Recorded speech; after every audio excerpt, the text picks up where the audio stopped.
Chers frères et sœurs en Christ, c'est avec une grande joie que je m'adresse à vous ce matin par ce moyen que nous avons de communiquer par caméra interposée. Et comme vous le voyez, je me trouve ici à la rue des Prés, dans le local de l'église évangélique ménonite du Sonnenberg. C'est vraiment un privilège de nous trouver dans la chaîne de ces cultes de l'été.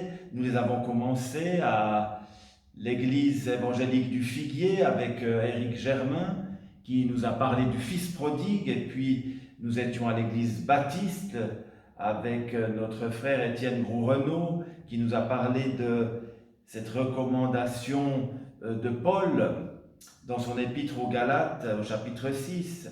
Ne nous lassons pas de faire le bien. Et puis la semaine passée, nous étions chez nos amis de l'Armée du Salut où Pascal Donzé nous a parlé d'un texte dans Matthieu, l'évangile de Matthieu au chapitre 9, la question des vieux tissus, des nouveaux tissus, des vieilles outres, des nouvelles outres, et qui nous invitait à voir les choses de manière renouvelée, régénérée. Ce matin, nous sommes ici à l'étape église ménonite, et puis la semaine prochaine, nous allons clore ce temps de culte de l'été chez nos frères et sœurs de l'Église pour Christ. Comme nous en avons l'habitude dans la communauté ménonite, nous suivons en général les textes qui nous sont proposés par Paroles et Textes, les frères, l'Église morave qui, depuis le XVIIIe siècle, propose pour chaque jour un certain nombre de textes à méditer, et aussi en fonction des différents temps de l'Église durant l'année. Ce matin, les textes qui nous sont proposés, nous les découvrirons par différentes lectures et aussi par la méditation du texte qui est proposé pour la prédication. Ces textes, vous le verrez, nous l'entendrons, ont tous à faire avec la lumière, et qui dit lumière dit aussi l'obscurité. Il ne peut pas y avoir de lumière sans obscurité, d'obscurité sans lumière. On se rend compte ainsi des différents contextes dans lesquels nous pouvons nous trouver, et en connaissant la lumière, on se rend bien compte que ce n'est pas la même chose que les ténèbres. En connaissant les ténèbres, on se rend bien compte qu'on se trouve dans un autre contexte que celui de la lumière. Que Dieu bénisse ces instants de rencontre entre nous par les ondes, mais rencontre aussi principalement avec notre Dieu. C'est l'idée du culte, c'est l'idée de venir ensemble, écouter ce que Dieu a à nous dire, c'est l'idée de le vivre, le retransmettre, le partager autour de nous. Et nous voulons aussi, en ce début de culte, prier, nous adresser à notre Dieu pour lui demander de nous accompagner dans ces instants. Nous aurons aussi des chants qui parleront, qui diront cette notion de lumière, de ténèbres, et qui d'une autre manière nous permettront aussi de réaliser cette dimension d'être dans la lumière, d'être dans les ténèbres. Nous prions. Seigneur notre Dieu, nous te louons, nous te rendons grâce, nous te disons toute notre reconnaissance pour ce temps que nous pouvons passer sous ton regard, que nous pouvons passer en ta présence. Seigneur, viens à notre rencontre, avec ta lumière, viens nous parler, viens ouvrir nos yeux, nos oreilles, mais surtout nos cœurs. Et merci pour cette possibilité que nous avons de ressentir que tu es là. Qui que nous soyons, où que nous soyons, Seigneur, nous savons que par la foi dans la confiance, que par ton Saint-Esprit, tu rentres dans nos vies, tu es là pour cheminer avec nous, pour nous soutenir là où nous nous trouvons, avec les défis qui sont les nôtres, et nous savons que nous pouvons compter sur toi. Donne-nous aussi cet esprit de solidarité, donne-nous aussi cet esprit de partage de cet amour que tu nous manifestes, fait que nous puissions aussi à notre tour le répandre autour de nous, que nous puissions aussi réaliser, accepter ta lumière, et que nous puissions aussi autour de nous partager ta lumière. C'est vrai que notre monde est aussi rempli plutôt d'obscurité, de douleur, de questions difficiles qui parfois nous empêchent de voir ta lumière.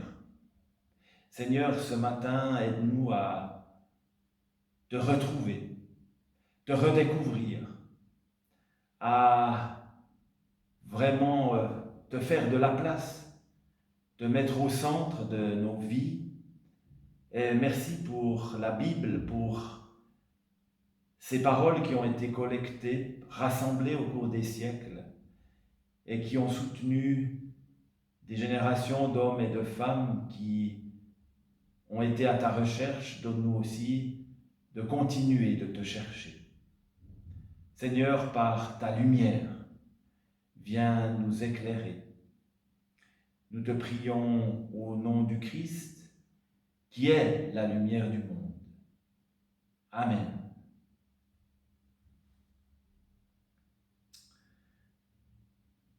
Nous aurons, durant ce culte aussi, des temps de chant, où nous allons, par le chant aussi, vivre cette dimension de la lumière, de l'obscurité, et vous verrez que quelques personnes de notre communauté se sont mises à disposition pour chanter, et nous pourrons les suivre dans les chants avec les paroles qui apparaîtront sur l'écran, et nous pourrons ensemble apporter notre louange à notre Dieu.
Pour illustrer cette question de lumière, d'obscurité, je vous propose un petit film qui a été tourné dans une cave.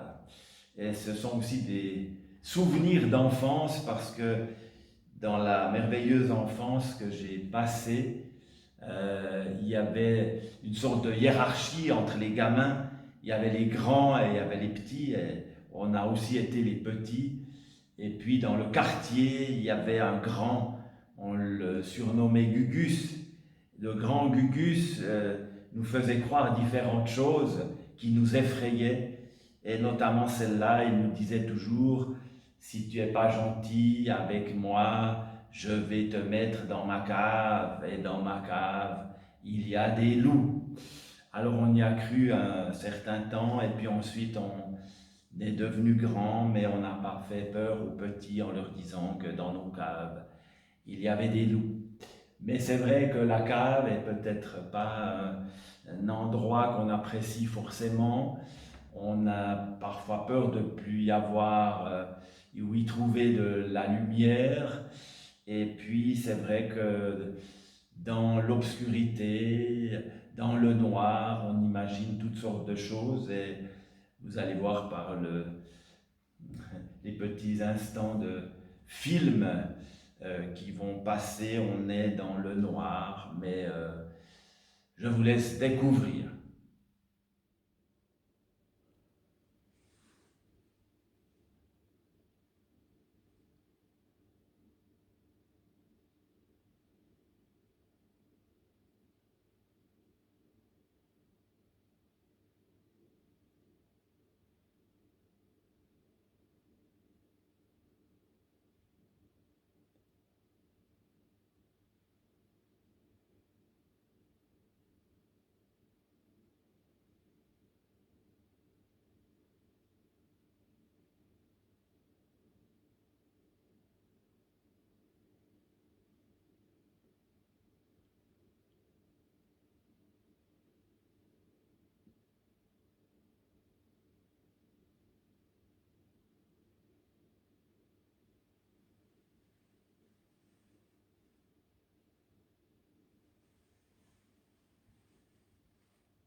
Voilà, dans cette cave, on a vu du noir, on a vu une lampe qui est vacillante, mais qui est quand même arrivée à nous indiquer la porte. Et on peut se dire, si on a retrouvé la porte, on pourra peut-être en sortir de cette cave. Hélas, vous savez qu'il y a aussi des personnes sur cette terre qui vivent comme dans une cave, au sens propre ou au sens figuré. C'est vrai qu'il y a des personnes qui ne voient pas le monde comme nous avec les couleurs, mais qui sont aveugles. Et nous voulons aussi penser à elles ce matin. Vous verrez que le texte de la prédication nous parlera d'une de ces personnes aveugles. Et pour ceux et celles qui ont peut-être pu vivre à l'époque sur le site de Mora Expo 02, le fameux parcours dans la nuit qu'on appelait la vache aveugle, où pendant 1 heure on circulait dans l'obscurité totale et où on essayait de vivre normalement en achetant une boisson, etc., mais tout ça dans le noir. On avait pu, l'espace de quelques instants, imaginer ce que voulait dire vivre dans l'obscurité, dans le noir. Mais veillons toujours à maintenir ces deux sens, un sens propre où on ne voit pas, mais il y a aussi un sens figuré où même en voyant, on ne réalise pas. On est comme aveuglé. On ne voit pas les choses qu'on devrait voir, qu'on devrait réaliser. Encore une fois, la prédication de ce matin devrait nous éclairer et nous aider. Que l'on soit physiquement aveugle ou pas, devrait nous aider à trouver la vraie lumière, celle du Christ.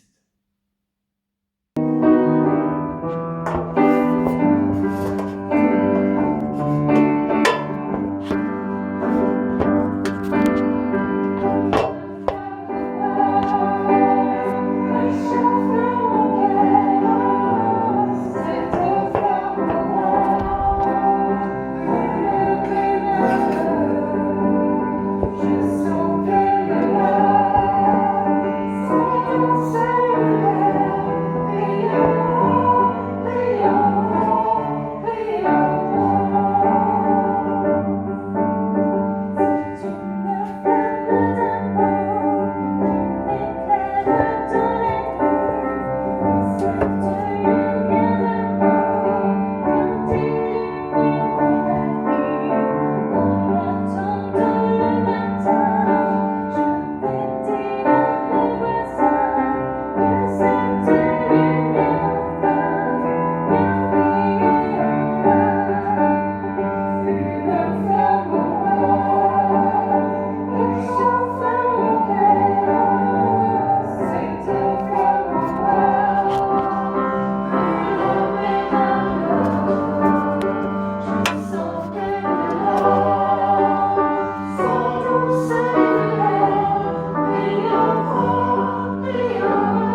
Je vais lire maintenant quelques textes bibliques en relation avec la prédication de tout à l'heure.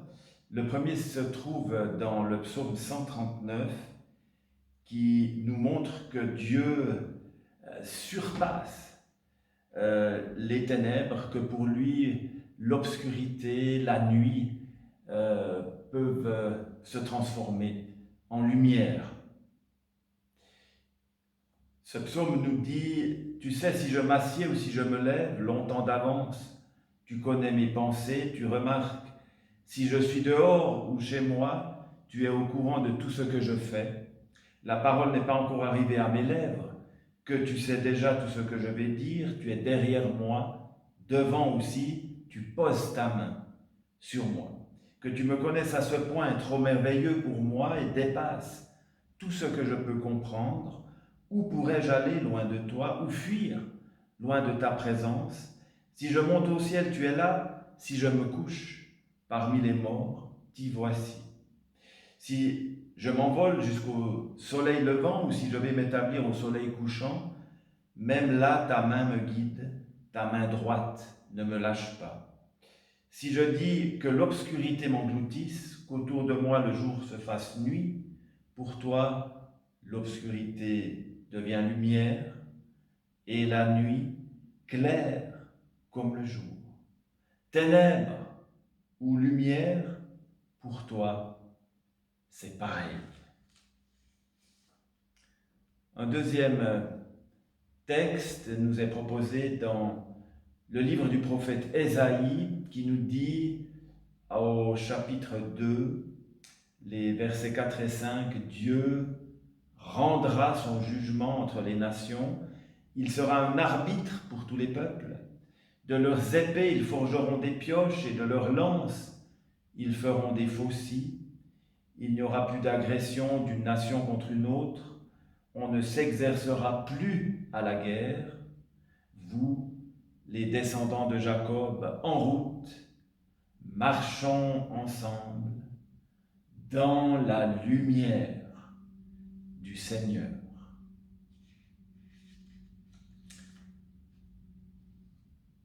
Un troisième texte nous vient de l'évangile de Matthieu qui nous invite à devenir lumière. Chapitre 5, les versets 14 à 16, c'est vous qui êtes la lumière du monde. Une ville construite sur une montagne ne peut pas être cachée. On n'allume pas une lampe pour la mettre sous un seau. Au contraire, on la place sur son support d'où elle éclaire tous ceux qui sont dans la maison. C'est ainsi que votre lumière doit briller devant les hommes, afin qu'ils voient le bien que vous faites et qu'ils louent votre Père qui est dans les cieux.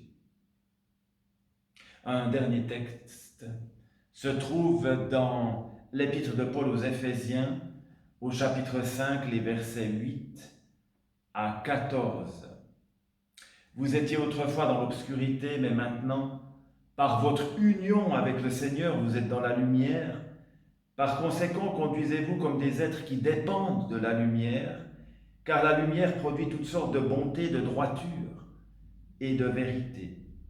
Efforcez-vous de discerner ce qui plaît au Seigneur.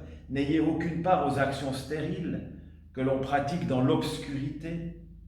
Dénoncez-les plutôt. On a honte même de parler de ce que certains font en cachette. Or, tout ce qui est dévoilé est mis en pleine lumière. De plus, tout ce qui est mis en pleine lumière devient à son tour lumière. C'est pourquoi il est dit « Réveille-toi, toi qui dors, relève-toi d'entre les morts, et le Christ t'éclairera. »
application se trouve dans l'évangile de Jean.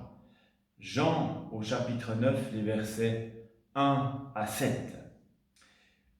Il faudrait situer ce passage dans tout l'évangile, mais on est dans ce temps où Jésus essaye de montrer à ceux et celles qui l'entourent qui il est.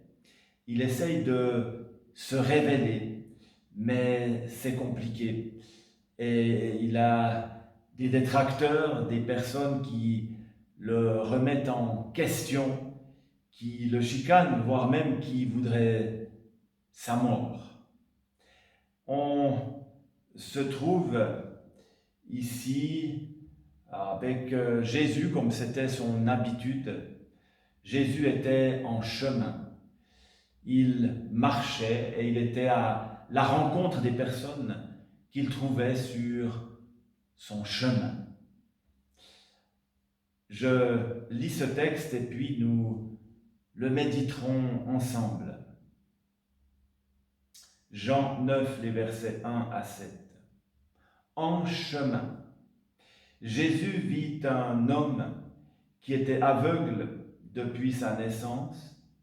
Ses disciples lui demandèrent « Maître, pourquoi cet homme est-il né aveugle? À cause de son propre péché ou à cause du péché de ses parents ?» Jésus répondit « Ce n'est ni à cause de son péché, ni à cause du péché de ses parents. Il est aveugle pour que l'œuvre de Dieu puisse se manifester en lui. Pendant qu'il fait jour, nous devons accomplir les œuvres de celui qui m'a envoyé. La nuit approche où personne ne peut travailler. Pendant que je suis dans le monde, je suis la lumière du monde. » Après avoir dit ces mots, Jésus cracha par terre et fit un peu de boue avec sa salive.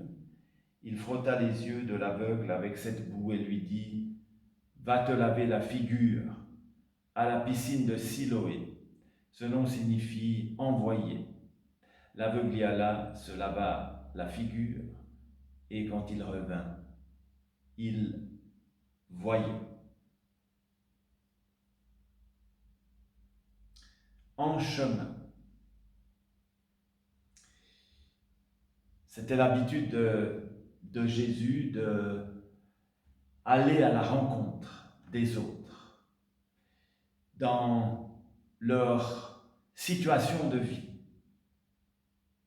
Peut-être que nous avons perdu ce côté-là.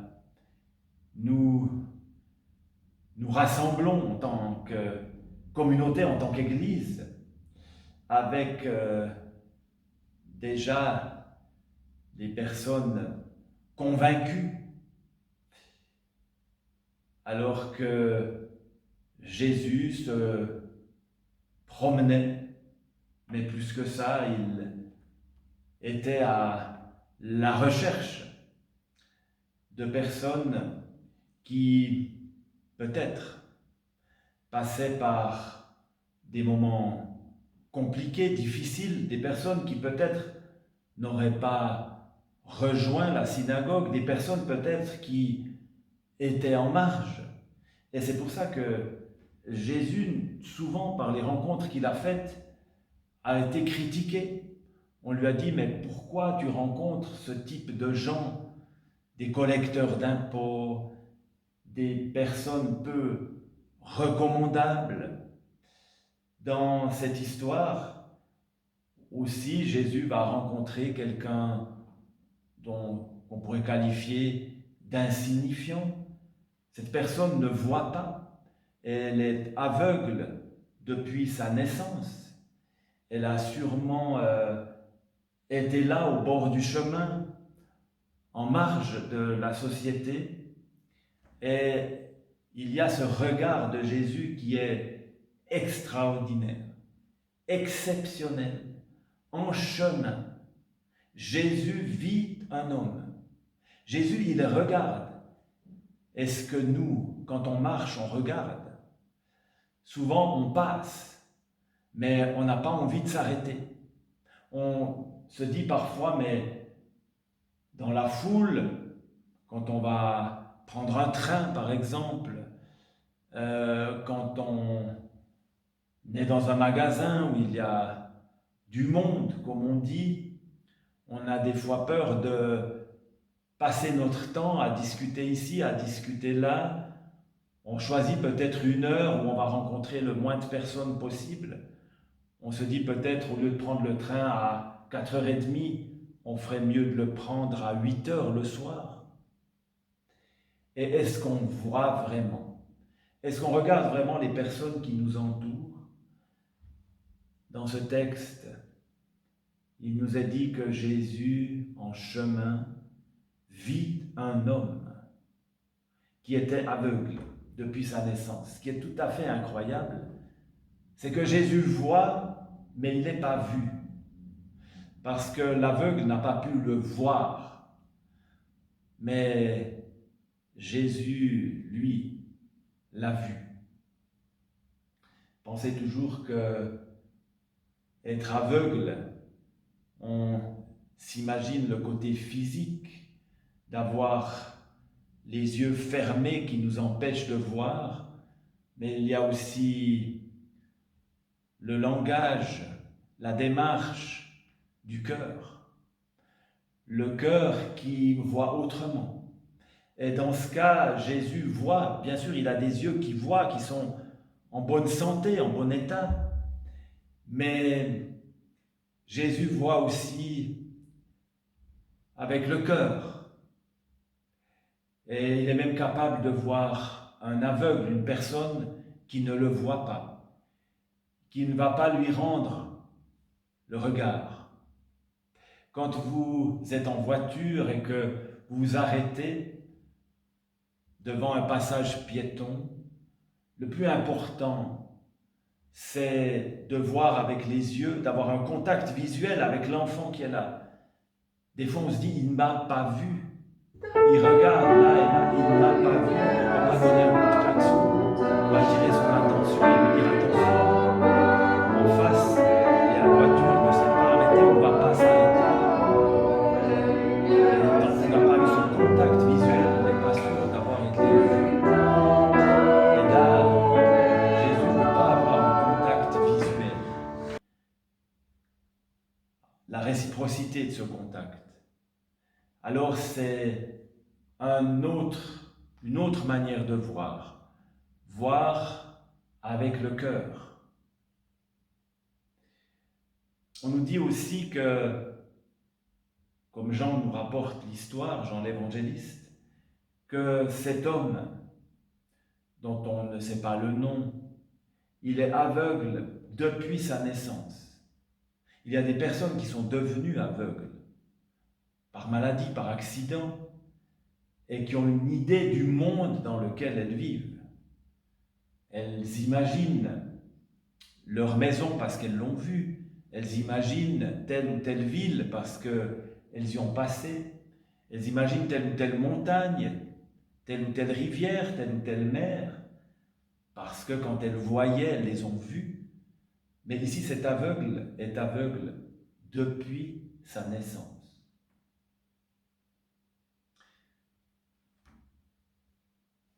Jésus voit, mais doublement, avec les yeux, avec le cœur, et ses disciples ont une question qu'on aurait sûrement eue aussi. Quand les choses ne se passent pas normalement comme on les attend, comme on les suppose, tout de suite on aimerait une explication. Et il y a cette question des disciples, Maître, pourquoi cet homme est-il né aveugle? Et puis on pourrait se dire, mais bon, laissez Jésus répondre. Demandez-lui pourquoi cet homme est né aveugle. Mais les disciples offrent deux pistes à Jésus. Ils ont déjà dans leur question des réponses, deux réponses. Pour eux, c'est soit parce que cet homme a fait des fautes, il s'est détourné de Dieu, il n'a pas mené une vie comme on devrait la mener. Est-ce que c'est parce que il a fait ses fautes, est-ce que c'est à cause de son propre péché? Ou alors si ce n'est pas à cause de son péché à lui, parce que finalement on peut se dire oui, mais il n'a même pas vu le monde, il est aveugle depuis sa naissance. Alors si ce n'est pas sa faute à lui, ça doit être la faute de quelqu'un d'autre. Et alors c'est peut-être la faute de ses parents. Les disciples, c'est dommage, parce qu'on aurait bien voulu avoir la réponse sans qu'elle soit déjà influencée. Maître, pourquoi cet homme est-il né aveugle? On aurait voulu entendre Jésus répondre sans être déjà orienté par soit c'est sa faute, la faute de l'aveugle, soit c'est la faute de ses parents. Jésus va leur répondre et il dit, et là les disciples ont dû être un peu déconcertés, se sentir un peu à côté de la plaque, lorsque Jésus répond, ce n'est ni à cause de son péché, ni à cause du péché de ses parents. Ah! Et là, nous aussi, nous sommes déconcertés, parce que souvent, quand nous nous trouvons hors des choses qu'on dit normales, on aimerait aussi avoir une explication. Mais pourquoi? Pourquoi lui? Pourquoi ça lui est arrivé? Pourquoi c'est arrivé à elle? Pourquoi? Mais pourquoi, Seigneur? Mais pourquoi?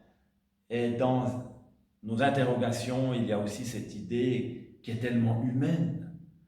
Mais si c'est arrivé à lui, à elle, alors si on trouve la raison, on va essayer de ne pas faire la même erreur. Ah, tu es tombé, mais oui, tu avais encore mis tes cale-pieds. Moi, un ami qui est tombé depuis son vélo à l'arrêt parce qu'il n'est pas arrivé à enlever les cale-pieds de son vélo de course. Et il s'est gravement blessé au coude, méchante fracture, à l'arrêt.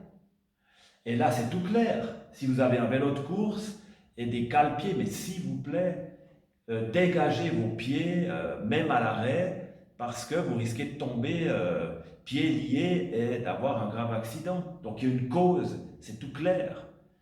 Mais des fois, il n'y a pas de cause, il n'y a pas de raison, et on a de la peine à accepter. Parce qu'on se dit, ah ben oui, forcément, si tu n'avais pas fait ça, si tu avais enlevé tes cale-pieds, si, ça ne serait pas arrivé comme ça.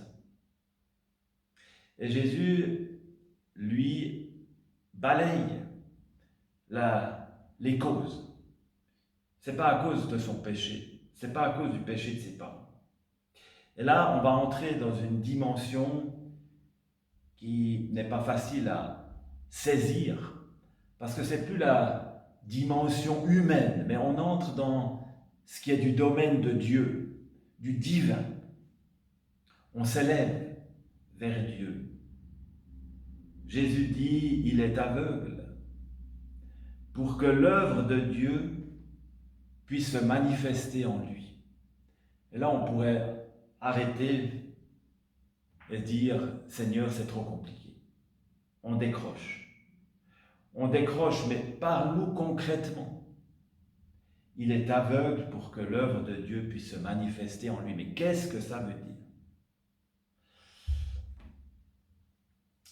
Eh bien, c'est que cet aveugle, il n'est pas là simplement comme un aveugle, un être humain qui ne voit pas avec ses yeux, mais son problème de vue sert à montrer la grandeur de Dieu. Ça veut dire que Dieu se manifeste même dans ce qui est marginal, dans la faiblesse, dans la fragilité, dans la maladie,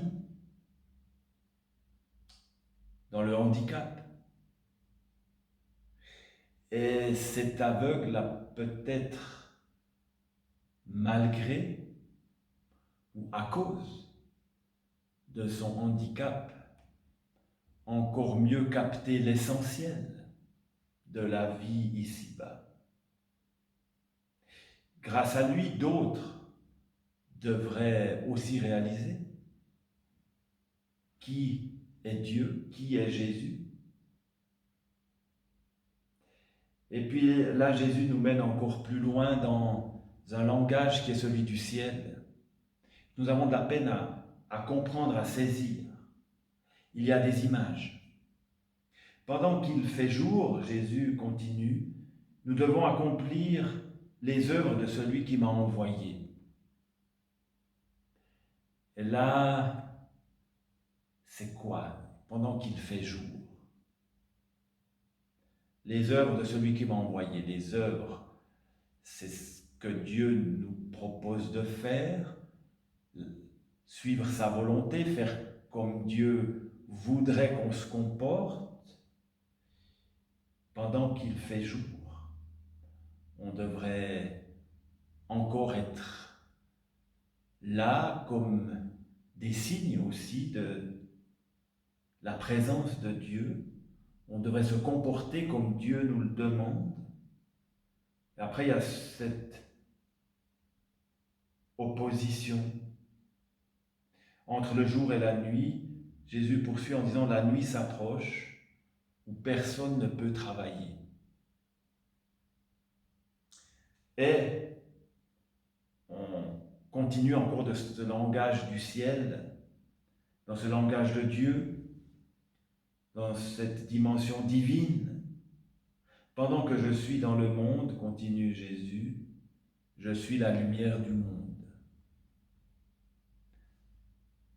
Les disciples qui sont avec Jésus sont dans ce temps particulier, ce temps de grâce, dans ce temps de privilège, de cadeau, d'être avec la lumière du monde.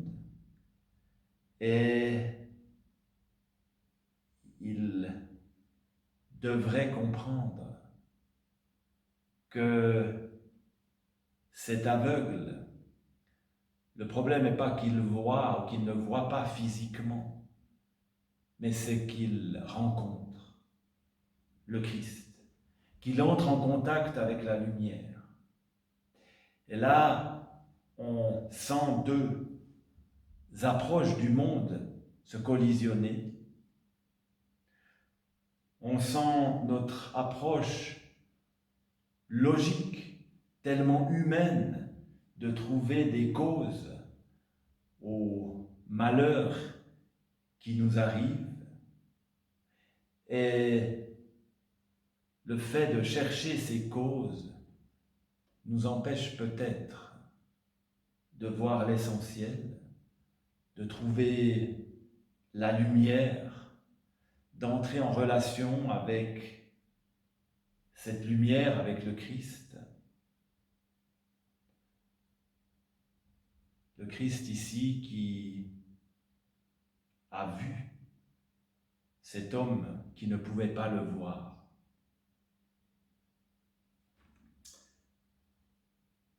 Jésus, c'est assez étonnant, va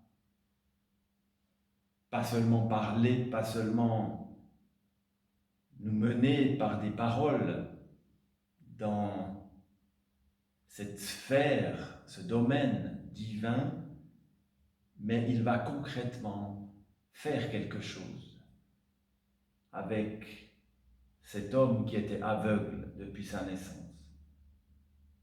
Après avoir dit ces mots, Jésus cracha par terre et fit un peu de boue avec sa salive. Il frotta les yeux de l'aveugle avec cette boue. Là, il y a différentes interprétations. Naturellement, on peut se référer à une pratique de l'époque où on pensait que la salive, la boue, pouvait avoir un effet sur la malvoyance, la cécité, l'aveuglement. On peut aussi y voir une rencontre entre le ciel et la terre, le divin, Jésus qui prend sa salive, Jésus qui prend sa parole, qui la mélange avec la terre. Et là, ça nous rappelle aussi, certains l'ont vu comme ça, la force créatrice de Dieu. Dans la Genèse, premier livre de la Bible qui parle, et les choses se font. Et ici, on a aussi Jésus qui a cette force de la parole, la force du Créateur, qui par sa salive rejoint l'humain, le terrestre, le céleste qui rejoint le terrestre, le ciel qui rejoint la terre. Et c'est la conclusion de ce passage pour ce dimanche. Jésus dit à l'aveugle, pensez toujours que l'aveugle est aveugle et on est obligé de lui parler. C'est le seul moyen d'entrer en contact avec lui. Les gestes, tout ça ne lui disent rien. C'est les paroles de Jésus qui comptent et il lui dit « Va te laver la figure à la piscine de Siloé ». Ce nom signifie « envoyer ». Donc Jésus envoie l'aveugle vers une piscine qui s'appelle « envoyer ». L'aveugle y alla, se lava la figure et quand il revint, il voyait. Le miracle s'est produit. L'aveugle, sans voir, obéit, croit. Il met sa confiance en Jésus. Il aurait pu lui dire, oui, mais ça ne sert à rien. Qu'est-ce que ça m'apporte? Pourquoi la piscine de Siloé? Mais il y va. Il se met en route. Et là, il y a cette magnifique image où on pourrait voir qu'il obtient une nouvelle figure. Jésus a créé un nouvel être humain de sa salive et de la terre. Il a formé une nouvelle créature. Il a envoyé l'aveugle à la piscine qui s'appelle Envoyer. De cette piscine, l'aveugle va voir et va être un envoyé qui, comme le dit la suite du texte du chapitre 9 de l'évangile de Jean, va témoigner de ce que Jésus a fait pour lui. Chers frères et sœurs, en Christ, ce texte nous montre que nous sommes certainement aussi ces aveugles, peut-être et heureusement pas physiquement, mais ces hommes, ces femmes qui ne voient pas vraiment et qui auraient besoin d'être créés à nouveau, d'être des nouvelles créatures, qui auraient besoin d'aller à la piscine de Siloé pour se dégager le visage et naître de nouveau, afin d'être envoyés pour témoigner de Jésus, la lumière du monde. Dans ce texte, on se rend bien compte que l'essentiel n'est pas forcément que l'aveugle ait retrouvé la vue, qu'il voit, mais l'essentiel est qu'il ait rencontré le Christ. J'aimerais terminer par ce petit témoignage. Il m'est arrivé aussi de prêcher une fois sur Bartimée, aussi cet aveugle qui a retrouvé la vue. Et dans la salle, il y avait une personne aveugle. Et je me disais, mais comment présenter ce texte? La personne ne voit pas et certainement qu'elle aimerait tellement voir. Je pense que là aussi, nous ne devons pas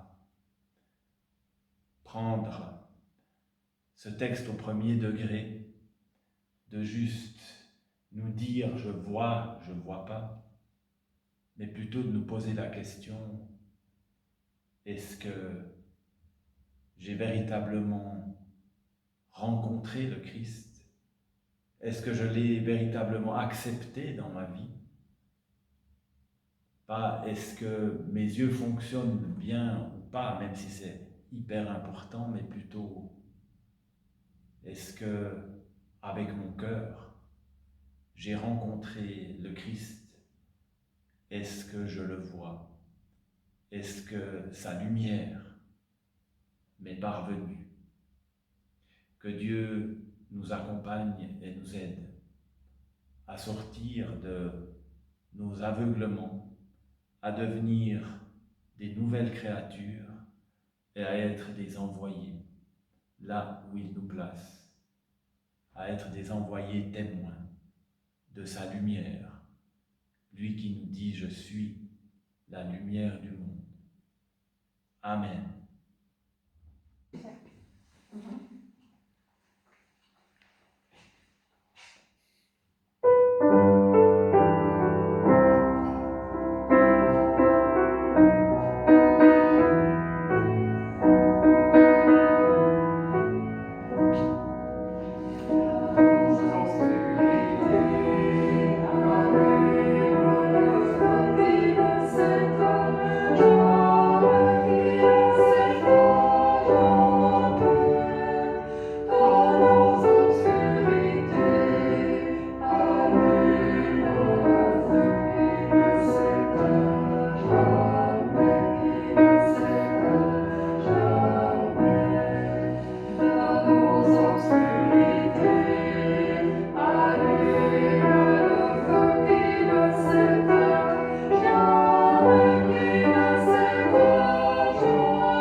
Nous prions.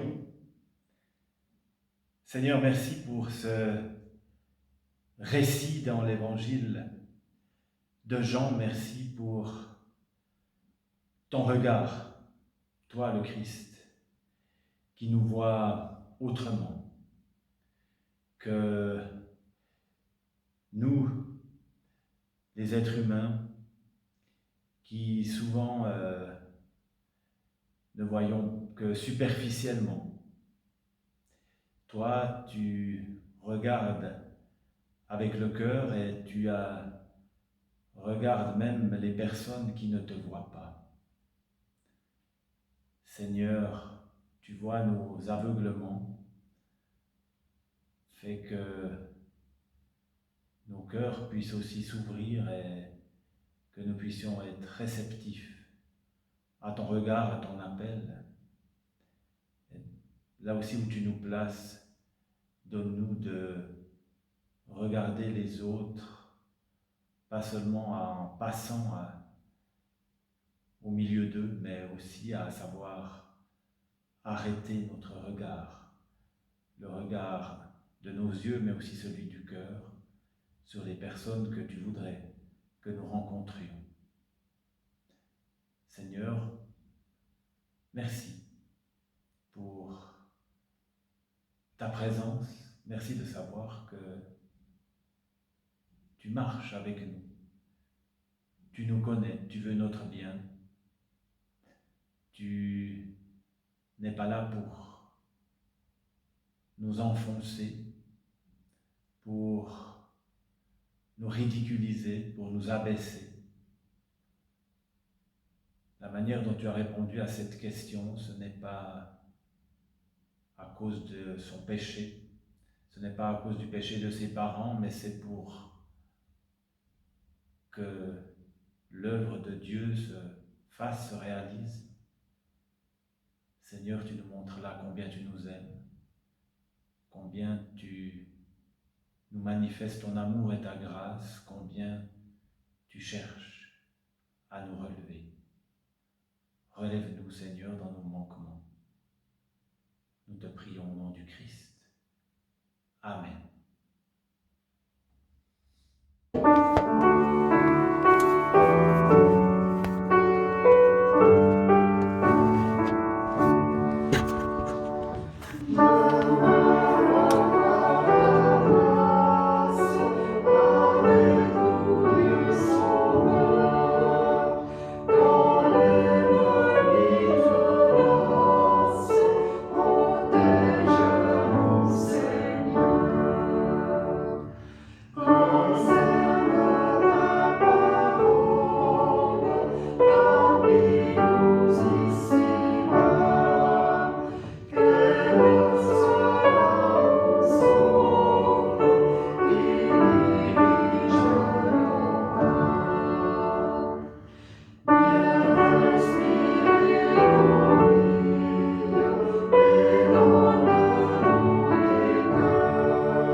Je vous invite à implorer la bénédiction du Seigneur.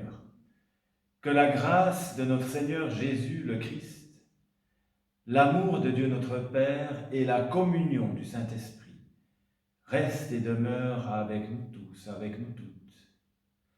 Allons comme l'aveugle est allé à la piscine de Siloé, allons comme des envoyés du Christ, lui qui nous dit « Je suis la lumière du monde ». Allons comme des témoins de cette lumière. Amen. Je vous souhaite un bon dimanche et je vous souhaite une bonne semaine également. Et puis, je me réjouis de notre dernière étape à l'Église pour Christ, dimanche prochain, le 9 août. Et puis, on l'espère tous, que bientôt nous pourrons vivre ces moments de culte rassemblés en un même lieu et que nous en prions Dieu que le corona puisse aussi avoir bientôt disparu et ne reste qu'un mauvais souvenir. Nous sommes aussi toujours en pensée avec les personnes qui ont été durement touchées par ce virus tout autour de la Terre, que ce soit physiquement, mais aussi dans leur vie professionnelle. Et on observe encore une fois malheureusement que les pauvres sont encore plus pauvres et les riches encore plus riches.